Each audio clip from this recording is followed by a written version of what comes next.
Hi all of you, good afternoon. ഇന്ന് നമ്മൾ മാത്സിലേക്ക് strict ആയിട്ടാണ് വന്നത്. ഇപ്പോൾ നമുക്കറിയാം എല്ലാവർക്കും സ്ക്വയർ റൂട്ട് കണ്ടുപിടിക്കാൻ ഇപ്പോൾ ഒരു എന്താ പറയുക യു പി സെക്ഷനിലൊക്കെ കുട്ടികൾക്ക് ചില കുട്ടികൾക്ക് ബുദ്ധിമുട്ടാണ്. അപ്പോൾ നമുക്ക് സ്ക്വയർ റൂട്ട് എങ്ങനെ എളുപ്പ വഴി എങ്ങനെ കണ്ടുപിടിക്കാൻ നോക്കാം. ഒരു അമല സംഖ്യ പറ. 81 അല്ലേ? നമുക്ക് 81ന്റെ സ്ക്വയർ റൂട്ട് കണ്ടുപിടിക്കണം എങ്കിൽ നമ്മൾ എന്ത് ചെയ്യണം? ഒന്നിന് കാൽക്കുലേറ്ററിനോ അല്ലെങ്കിൽ എഴുതി കൊണ്ട് അല്ലേ? അത്രയൊന്നുമില്ല. ഈ രണ്ട് സംഖ്യകൾ തമ്മിൽ കൂട്ടുക.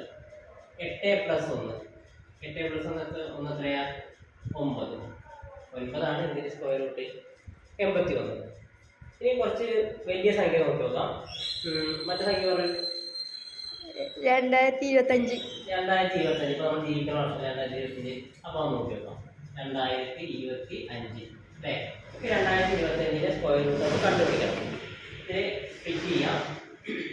20 + 25 അല്ലേ? 20 + 25 ആണ് വരുന്നത്. 20 25 കൂട്ടി എത്ര കുട്ടികളെ? 45. അപ്പോൾ 45 ആണ് എന്തിൻ്റെ സ്ക്വയർ റൂട്ട്? 2025ന്റെ സ്ക്വയർ റൂട്ട്.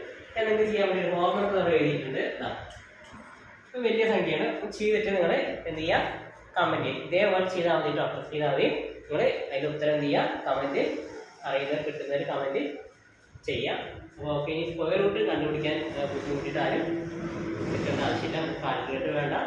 ഇത് മുന്നപ്പട്ടി പോലും അറിയില്ലെങ്കിൽ പോലും നമുക്ക് എന്ത് ചെയ്യാം? കണ്ടുപിടിക്കാനുള്ള ഒരു എളുപ്പ വഴിയാണ്. Okay, by.